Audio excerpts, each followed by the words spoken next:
And in order to learn how the Wright brothers refined and improved their flying machines, we're here at the Wright Experience Laboratory in Virginia. We're talking with Ken Hyde. He's the founder of the Wright Experience. Now, Ken, tell me, how did the Wright brothers improve upon their flying machine designs? Well, with each new design and each new flight test, they did small refinements and small changes to their design. There may have been many problems at any given stage of the flying machine's development, but the Wrights only changed one thing at a time.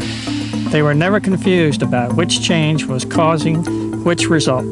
Ken, that makes sense. I mean, that way they could select the changes that worked and then continue to refine their design. That's right. And Jennifer, this is the results of all their hard work. This is a flying reproduction of the Wright brothers' 1902 glider. Ken, this is quite different from their original kite, isn't it? Not really. It uses the same principle of wing warping and wing twisting that they used in the original kite. But what was so important and so radically different about this glider from their early designs was that the 1902 glider was the first aircraft ever that solved the problem of controlling an airplane in all three axes: pitch, roll, and yaw.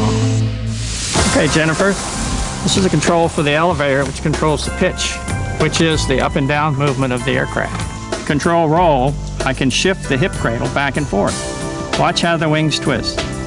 That would change the roll position of the aircraft during flight. But also wired into the hip cradle is a control for yaw. Watch how the tail moves at the same time as the wings are warping. Ken, this is so cool, but can you really fly this? Absolutely. We have a 1902 simulator that you can fly. Come on, I'll show you. Jennifer, this is our 1902 glider simulator, and it was developed from the wind tunnel test that we did on this machine. Bill Haddon is our expert on this, and he is a good instructor. He's going to check you out in this and tell you about the machine. Great. Nice to meet you, Bill. Hi, Jennifer. Tell me about the simulator. This was based on the wind tunnel numbers generated by taking our full-scale glider and putting it in the Langley full-scale tunnel in Hampton, Virginia, operated by Old Dominion University. And the results of the wind tunnel test were incorporated in Flight Simulator by Burrell Applied Research. That's their business, making flight simulators. So when you fly the simulator, you're flying actual wind tunnel data results. So that's a lot of fun. Would you like to try it? I thought you'd never ask. I'd love to try it. Okay. Okay, Jennifer, on the left, you see your airspeed in knots. That's 21 knots, 22. That's perfect right there.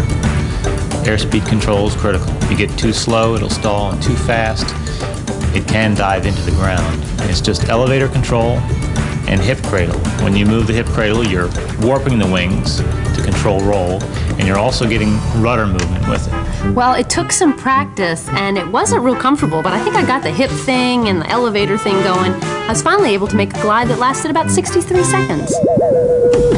Oh, thank you so much, Bill. You're welcome.